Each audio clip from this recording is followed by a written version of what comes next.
mana titik tidak masuk akalnya? Di mana titik tidak masuk akalnya? Aksara film maksudnya. Uang saya unlimited. Hai guys, kali ini gue akan membawakan sebuah episode yang membagongkan. Sebab hanya karena pacar ingin motor Ninja 2 silinder, seorang woman tega menjual ginjal emaknya sendiri. Harga Ninja 2 silinder berapa sih sampai rela-relain jual ginjal? Rumah kan ada cuy. Oke, tanpa berlama-lama lagi, mari kita gaskan. Film Alien Kundang versi Woman ini dibuka dengan sebuah penampakan woman yang lagi ngevlog. Ya mungkin dapat endorse, nggak apa-apa lah ya selagi nggak endorse slot. Dimana baru aja melakukan live streaming di dark web, muncullah sebuah komen yang sangat mencerminkan rakyat Wakanda. Ternyata gaya sosialita ekonomi BPJS cuy. Ya kebiasaan Wakanda ya gini. Pinjam dulu 100 terus silaturahmi kita putus.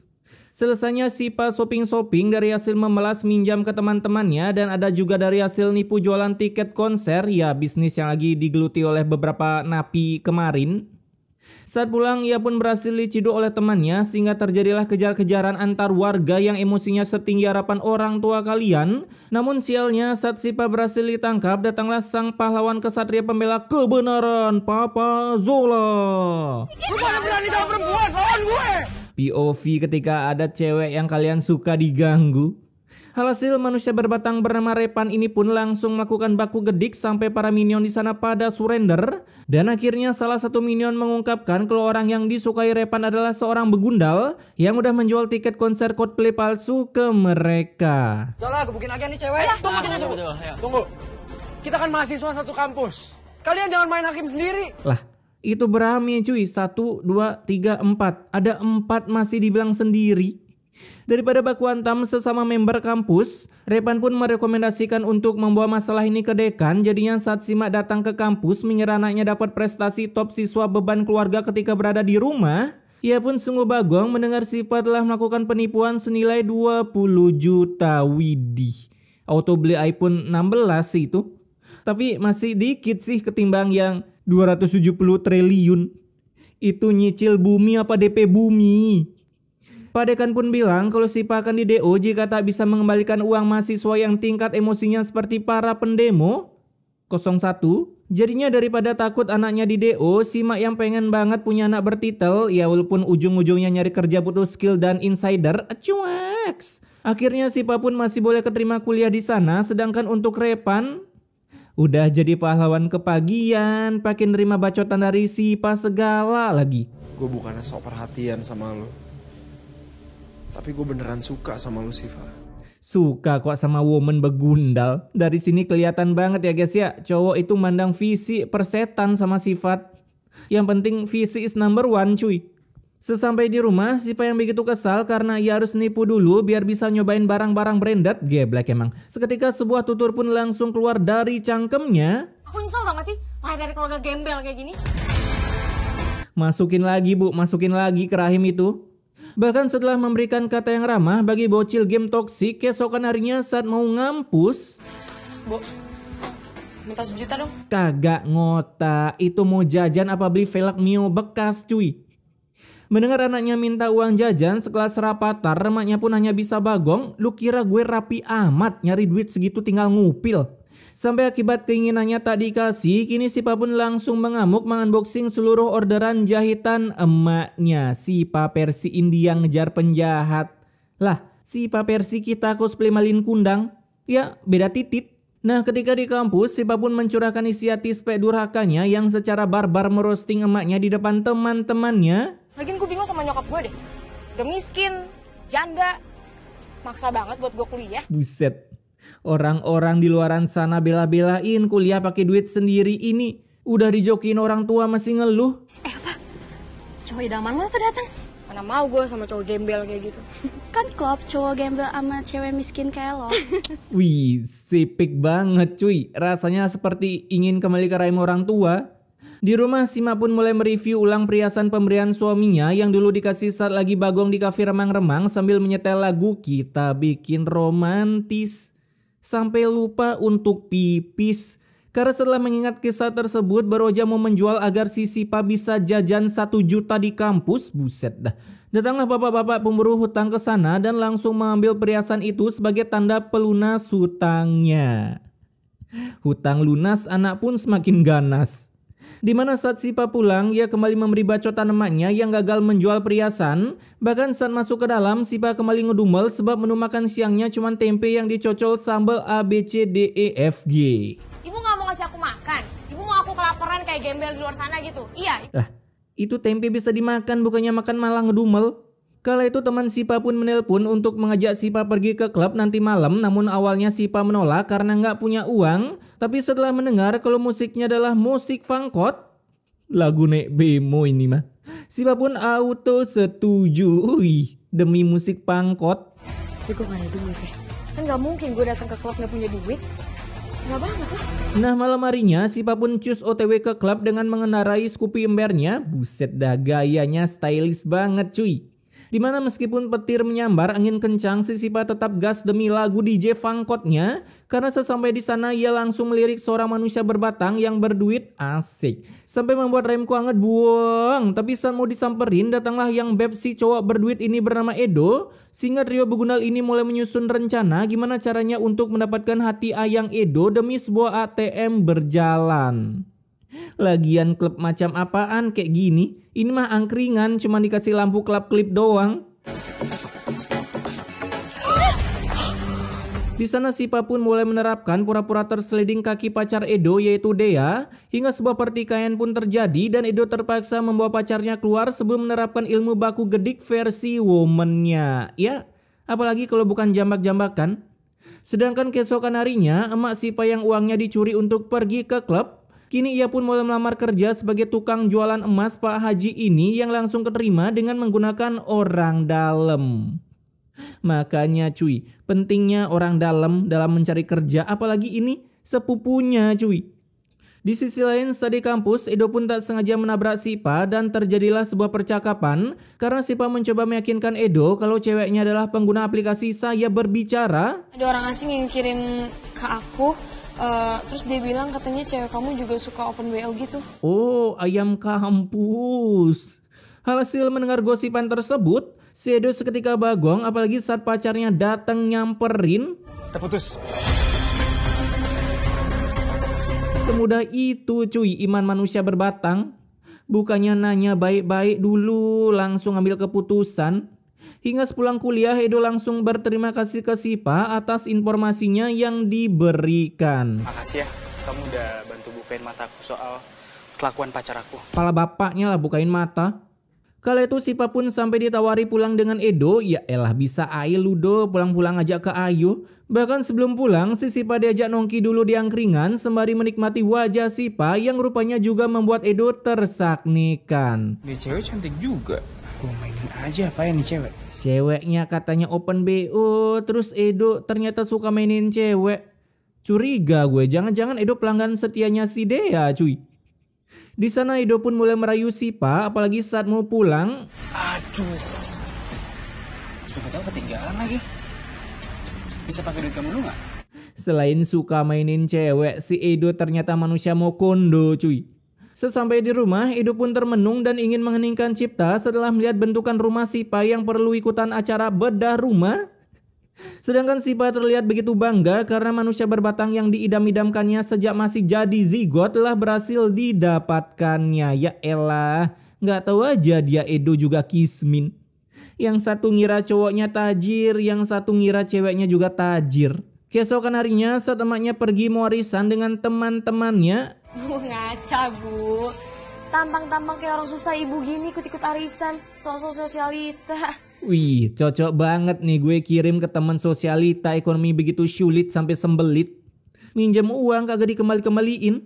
Lalu tak berselang lama, Sipa pun menerima telepon dari Edo yang mengajaknya pergi ke klub dengan musik fangkot. Namun karena nggak punya uang, Sipa pun memutar otaknya sudut siku-siku lintang bujur timur dengan ingin menjual orderan jahitan emaknya ke pasar Loa. Dan agar tak ketahuan dengan kepintaran melebihi otak gua semasi balita, Sipa pun menghancurkan pintu rumahnya supaya seolah-olah telah terjadi perampokan. Sebelum gue jual baju-baju ibu pasar Loa, Gue hancurin dulu nih, Vin, supaya dikira ada maling. Hasil jualan baju nggak seberapa sampai rela-rela mengunboxing pintu rumah. Mending lu jual pintu rumah lu aja lah daripada jual baju. Selesainya menjual pakaian orderan emaknya, seperti biasa di saat ada makhluk begundal di muka bumi selalu bapak berpakaian putih ini datang untuk menjadarkannya. Cocok banget ini bapak ditransfer ke Azab Universe. Dimana baru aja Sipa mau menggedik ini orang, uangnya pun tiba-tiba jatuh dan diambil begitu saja oleh begundal ini. Ini Sipa capek-capek push dosa, sekarang dosanya malah diambil sama minion begundal. Di rumah emaknya yang baru pulang, Sipa pun bilang kalau tadi ia habis dugem jadi nggak tahu baju-baju orderan emaknya ada di mana, ya mungkin di maling. Hasil mendengar kata maling, si emak auto percaya, udah tahu anak spek durhaka, masih aja percaya. Astagfirullahaladzim, ternyata memang ada maling datang ke sini.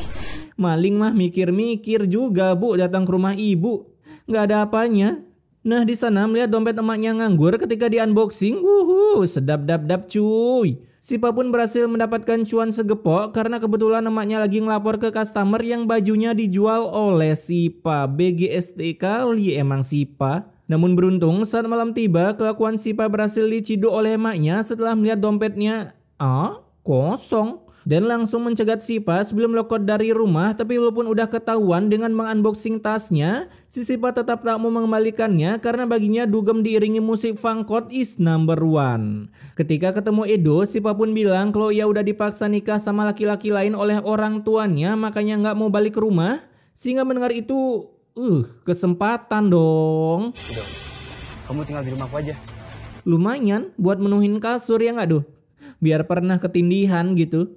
Malam itu juga mereka mulai menikmati acara di klub dengan musik jedak-jeduknya sambil menenggak minuman oplos yang diracik oleh Edo. Dimana selesainya berdugem ria, Edo pun kini pulang mengenalkan Sipa dengan emaknya. Karena besoknya ia pun mulai pura-pura kalau dirinya kena begal agar bisa meminta cuan ke Sipa untuk beli motor. Buset dah, rumah ada tempat nongki terus kolam berenang. Bisa-bisanya beli motor pun mikir. Akibat Sipa nggak bisa menuhin keinginan Edo, kini Edo pun memberikan rekomendasi agar ia bisa beli motor tanpa perlu susah-susah kerja, apalagi ngemaling seperti para baruda Meksiko. Sebenarnya ada cara lain sih buat dapetin duit yang cepet. Jual ginjal, Pak. Beli motor apaan lu sampai jual ginjal, Sat? Lu mau beli motor apa donasi expander nabrak Porsche? Aduh jangan dok.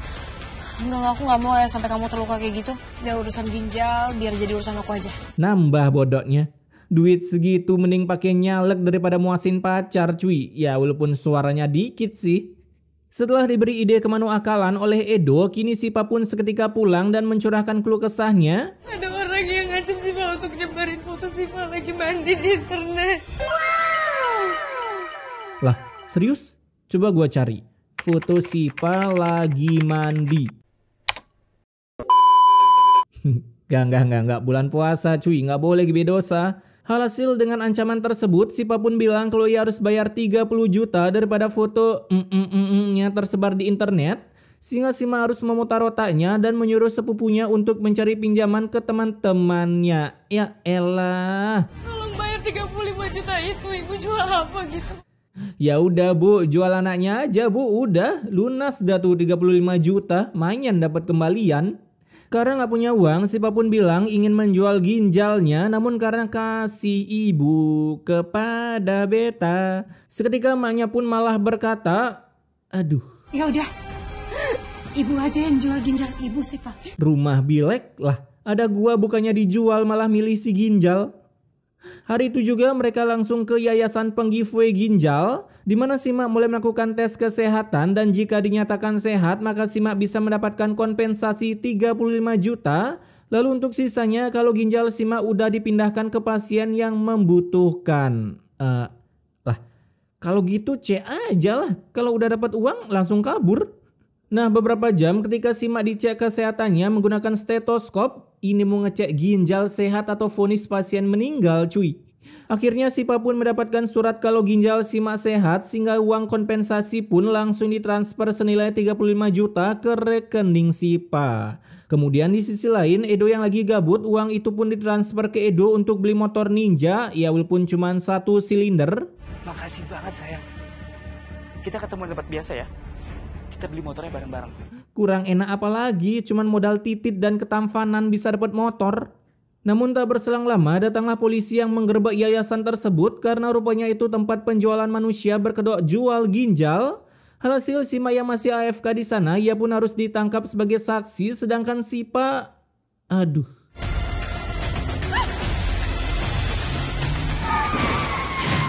Pantesan aja si Sipa di India kagak dikasih motor. Ternyata ini toh penyebabnya. Kala itu Sipa pun terjatuh dan tak bisa bangkit lagi, bahkan meskipun udah minta lontong bukannya minion yang datang melainkan ini mengwak-wakan banget sih. Kamu akan merasakan siksa yang amat pedih. Ini makhluk neraka kenapa bisa ngeflicker ke bumi cuy, bawa pecut segala. Bang, udah gak zaman nyiksa pakai kekerasan. Sekarang mah zamannya ngumbar aib orang biar orangnya kena mental terus bundir. Di sana Sipa pun harus terkena beberapa pecutan, merasakan gimana rasanya jadi bokong kuda, sampai akhirnya ia tersadar dari koma dan baru tahu kalau semua ini hanyalah genjutsu yang diberikan oleh sang editor. Bangun-bangun udah jadi ninja Konoha. Nah, sepulangnya dari rumah sakit, kaki Sipa yang kini patah pun harus di roasting habis-habisan oleh minion yang gak ada akhlak dan sopan santui ini. Lihat deh, anak durhaka ini. Kakinya pincang ya? Ramah sekali ya mulutnya. Sampai-sampai mendengar kenyataan pahit ini, Sipa hampir ingin bunuh diri karena udah miskin, kaki pincang, full dosa, kurang lengkap apalagi hidup ini. Apalagi saat itu datanglah Repan untuk menjenguk Sipa, tapi bukannya membawa hampers atau buah, yang ada udah gak habis pikir lagi gua. Siva, aku bawain kamu beberapa materi kuliah. Bisa-bisanya bawain materi kuliah. Lu kira Sipa demen belajar? Malam harinya saat lagi asik tidur, Sipa pun mulai kepikiran kegundalan selama ini dalam menyiksa emaknya yang udah banting tulang. Hasil ia pun berkata ingin kembali ke jalan kebenaran. Sampai-sampai membuat angin dan petir menyambar lalu mendatangkan sosok misterius ini lagi yang bangga melihat Sipa bisa mengerti apa itu tobat. Udah gua bilang kalau udah celaka baru tahu tobat manusia-manusia spek ginian. Ya walaupun ada juga yang gak tahu diri. Nah besoknya beroja Sipa mau tobat dan mau ke kampus seperti biasanya meski harus berdengkleng. Di rumah maknya pun tiba-tiba mengalami pengshutdownan begitu saja sebab billingnya udah habis, lupa nambah billing, OP warnet lagi push rank.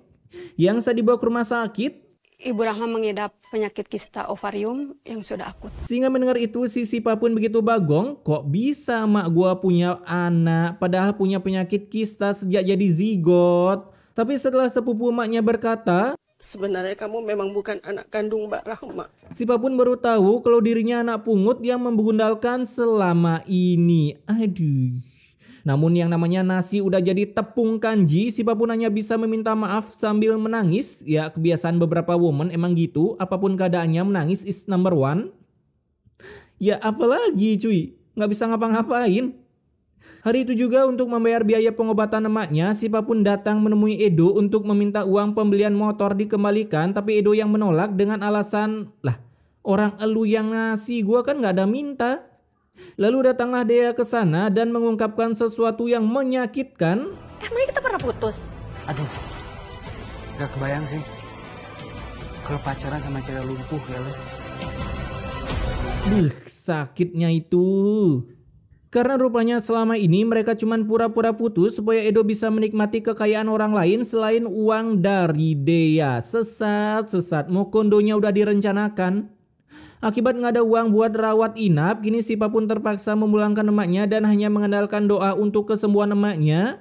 Bahkan setelah beberapa hari mencoba melamar kerja sana-sini tapi nggak keterima karena HRD melihat fisik. Nggak pacaran, nggak nyari kerja, memandang fisik mulu cuy. Kini Sipa pun memutuskan untuk berjualan kue brownies kukus gapura, di mana beroja berjualan dengan bermodalkan kekuatan sang sutradara. Aku baru lihat di medsos kamu, kan baru diupload, udah dapat 20 orderan aja. Ngecit usaha cuy, mulus kayak jalan tol hidupnya.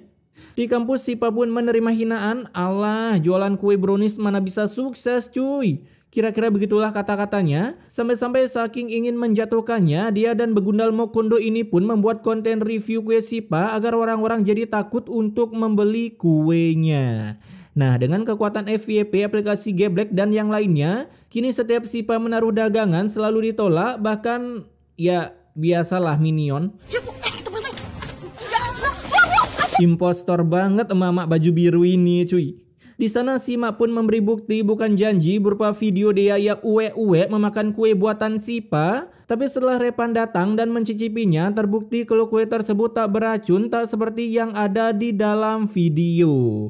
Nah, akibat kejadian tersebut, kini Sipa pun membuat rencana dengan ketemuan dengan Edo untuk memintanya menghapus video tersebut dari sosial media. Namun Edo yang meminta imbalan 20 juta, akhirnya Sipa pun datang dan memberinya uang tersebut yang tak berselang lama.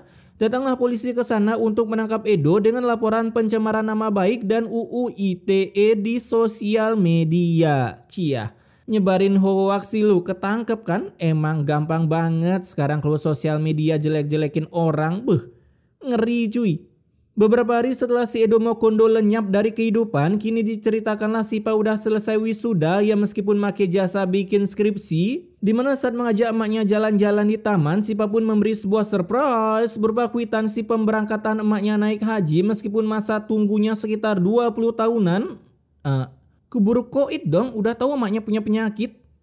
Hingga akhirnya film ini ditutup dengan kebahagiaan emaknya yang meskipun di awal pahit di akhir bisa berbuah manis. Asik, ingat tuh guys, apapun yang buruk di awal belum tentu selamanya buruk cuy. Begitu juga sebaliknya.